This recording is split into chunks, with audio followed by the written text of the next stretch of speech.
हाँ तो प्यारे बच्चों में इस वीडियो में देखेंगे जैक के द्वारा जो मॉडल प्रश्न बनाया गया है इसे हम इस वीडियो में देखेंगे, क्योंकि इससे भी बहुत सारे क्वेश्चन एग्जाम में जुड़ते हैं और आ भी जाते हैं एग्जाम में।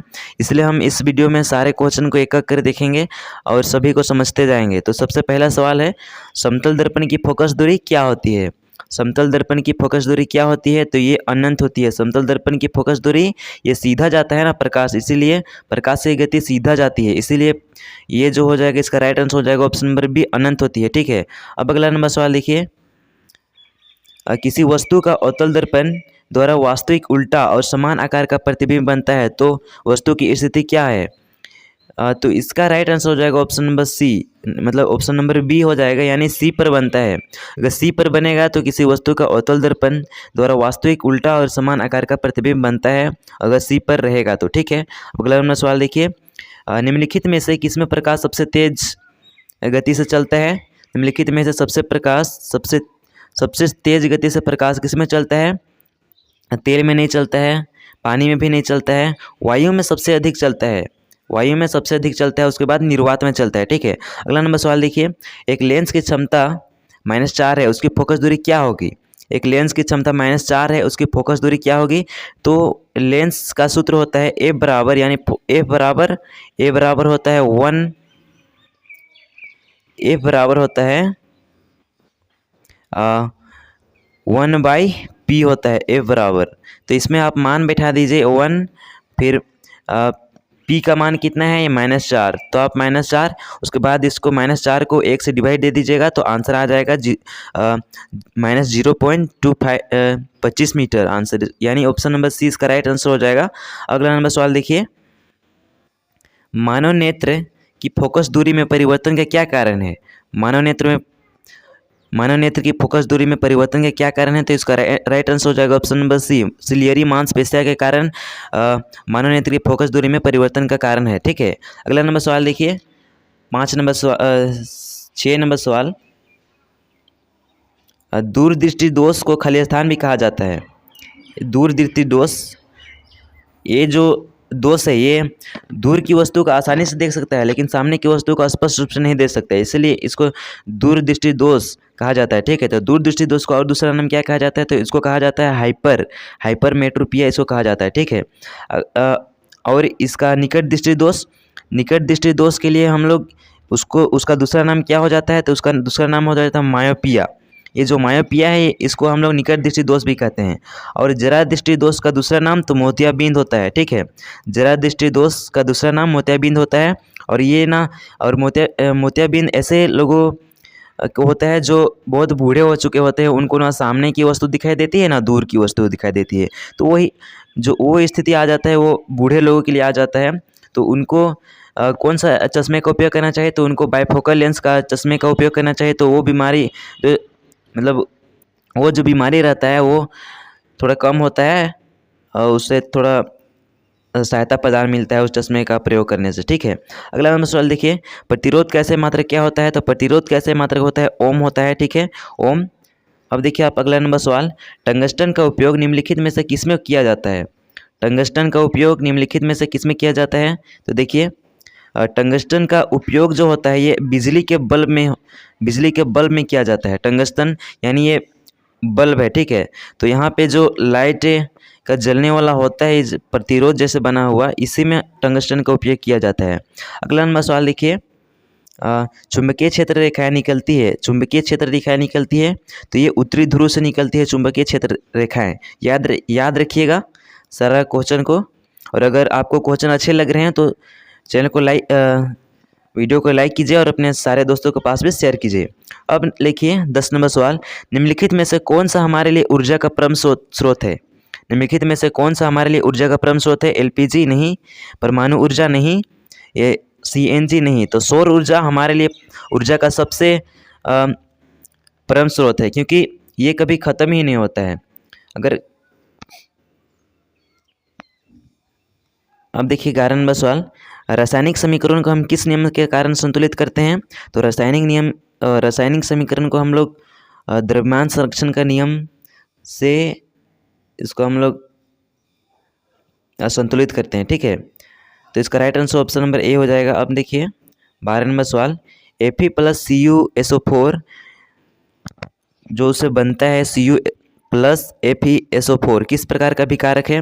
तो ये हो जाएगा आपका विस्थापन अभिक्रिया, क्योंकि Fe जो है ये विस्थापन कर दे रहा है, ठीक है। ये जो इसमें विस्थापन अभिक्रिया हो रहा है, इसलिए ये हो जाएगा विस्थापन, यानी ऑप्शन नंबर सी इसका राइट आंसर हो जाएगा। अब देखिए अगला नंबर सवाल, 13 नंबर सवाल। 13 नंबर सवाल है, हाइड्रोजन आयन की सांद्रता किस पदार्थ में सबसे अधिक होती है? हाइड्रोजन आयन की सांद्रता किस पदार्थ में सबसे अधिक होती है? तो देखिए हाइड्रोजन आयन ये अम्ल में पाया जाता है। अम्ल में हाइड्रोजन आयन पाया जाता है, इसमें H+ आयन यानी हाइड्रोजन आयन की सांद्रता होती है। तो देखिए शुद्ध जल ये तो उदासीन हो जाएगा, शुद्ध जल का pH मान कितना होता है? तो 7, यानी ये उदासीन हो जाएगा, उदासीन, ठीक है। यानी देखिए मिल्क ऑफ मैग्नीशियम ये भी हाइड्रोक्साइड है, तो इसका राइट आंसर हो जाएगा ऑप्शन नंबर, देखिए जठर रस और नींबू का रस ये दोनों में अम्ल पाए जाते हैं, यानी इसमें खट्टा अम्ल पाए जाते हैं। तो देखिए इसका pH मान होता है, जठर रस का pH मान, तो इसका राइट आंसर हो जाएगा ऑप्शन नंबर ए, जठर रस का pH मान 1.1 कितना इसका होता है, और नींबू रस का pH मान 5 इतना होता है, ठीक है। तो इसमें सबसे ज़्यादा जो अम्ल पाया जाता है वो जठर रस में पाया जाता है, क्योंकि इसका pH मान जो होता है 1.1 आसपास, इतना आसपास होता है। देखिए अब अगला नंबर सवाल देखिए, पदार्थ ABC तथा D का pH मान क्रमशः 5, 8, 10, 13 है, उपरोक्त में कौन पदार्थ अम्ल है? देखिए ये है pH स्केल, अब यहाँ पे 7 है, उदासीन है। अगर 7 से ऊपर चला जाएगा तो 7 से ऊपर जाएगा तो क्षार होगा, और 7 से जो नीचे आएगा यानी 7 से नीचे आ जाएगा 6, 5, 4 ये सब जो आएगा ये हो जाएगा अम्ल। तो देखिए और जितना नीचे जाते जाएगा यानी 6 ये अम्ल है, और 5 इससे ज़्यादा मतलब इससे ज़्यादा ताकतवर है यानी प्रबल अम्ल है, 6 हो जाएगा ये दुर्बल अम्ल, और 5 हो जाएगा प्रबल अम्ल, और 4 5 से भी ज़्यादा प्रबल अम्ल, यानी जितना छोटा होते जाएगा उतना वो प्रबल अम्ल में मतलब प्रबल होते जाएगा, यानी ज़्यादा ताकतवर होते जाएगा।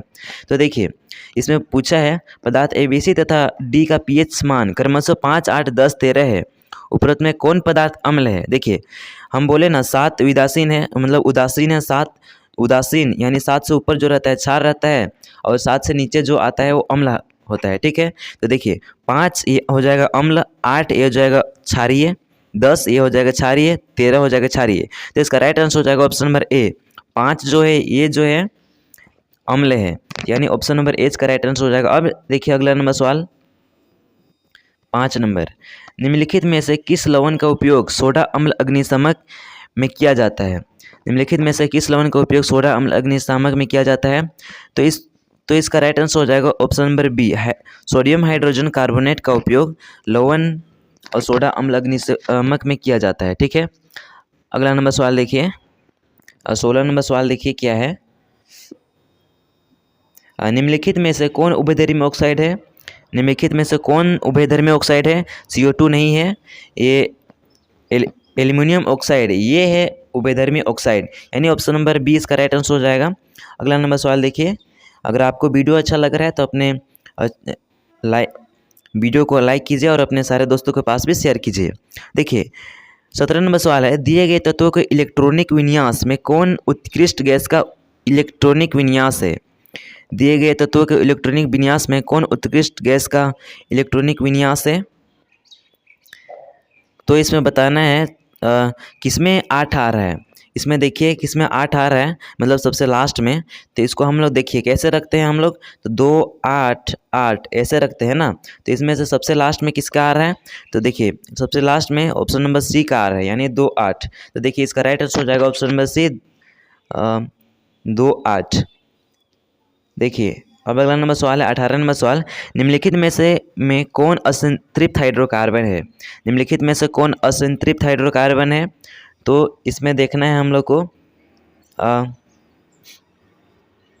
तो इसमें देखना है ये 4 नहीं हो जाएगा, 6 दूना 8, 6 दूना 12 ये भी नहीं होगा, ये इसका right answer option number C हो जाएगा, ठीक है। ये C2H2 ये जो हो जाएगा अंशरित हाइड्रोकार्बन में आएगा। देखिए अब 19 नंबर सवाल, HCHO कौन प्रकारात्मक समूह है? तो जिसमें CHO आ जाएगा वो हो जाएगा, तो इसमें आता है एल्डिहाइड। ये जो है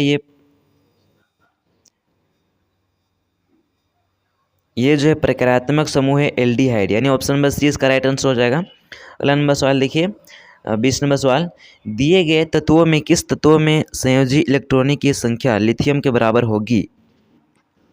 दिए गए तत्वों में किस तत्व में संयोजी इलेक्ट्रॉनों की संख्या लिथियम के बराबर होगी? तो देखिए लिथियम का परमाणु क्रमांक कितना होता है? 3 होता है। हाइड्रोजन हीलियम लिथियम 3 होता है। तो इसको हम लोग कैसे रखेंगे? तो 2 रखते हैं फिर 1, देखिए 2 और 1। तो और देखिए पोटेशियम का परमाणु क्रमांक कितना हो जाता है? तो 19 हो जाता है पोटेशियम का हाइड्रोजन परमाणु क्रमांक, तो 19 हो जाएगा। मान लीजिए 19 मतलब 19 होता है पोटेशियम का परमाणु क्रमांक, ठीक है। तो इसको हम लोग कैसे रखेंगे? तो देखिए इसको हम लोग रखेंगे 2 8 8 2 8 8 16 17 18 और 1 लास्ट में 1 आ रहा है ना, तो इसका बराबर हो जाएगा, यानी ऑप्शन नंबर सी हो जाएगा। पोटेशियम का परमाणु मतलब इसका इलेक्ट्रॉनिक विन्यास लिथियम के बराबर होगा। अब देखिए 21 नंबर सवाल, अमीबा में किस प्रकार का पोषण होता है?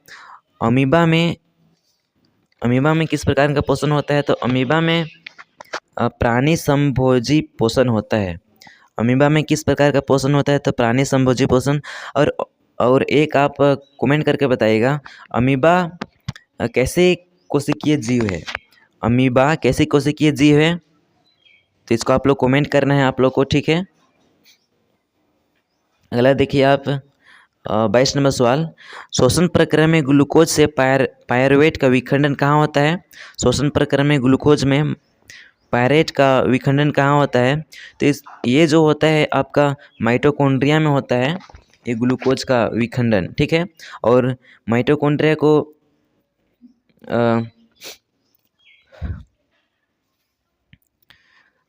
कोशिका का ये आप बता दीजिएगा, लाइसोसोम को क्या कहते हैं? मतलब लाइसोसोम इसको कोशिका का रसोई घर भी लाइसोसोम को कहा जाता है, ठीक है। अगला नंबर सवाल देखिए, कोशिका को मतलब माइटोकॉन्ड्रिया को बिजली का घर भी कहा जाता है। माइटोकॉन्ड्रिया को बिजली का घर भी कहा जाता है, ये आप ध्यान रखिएगा।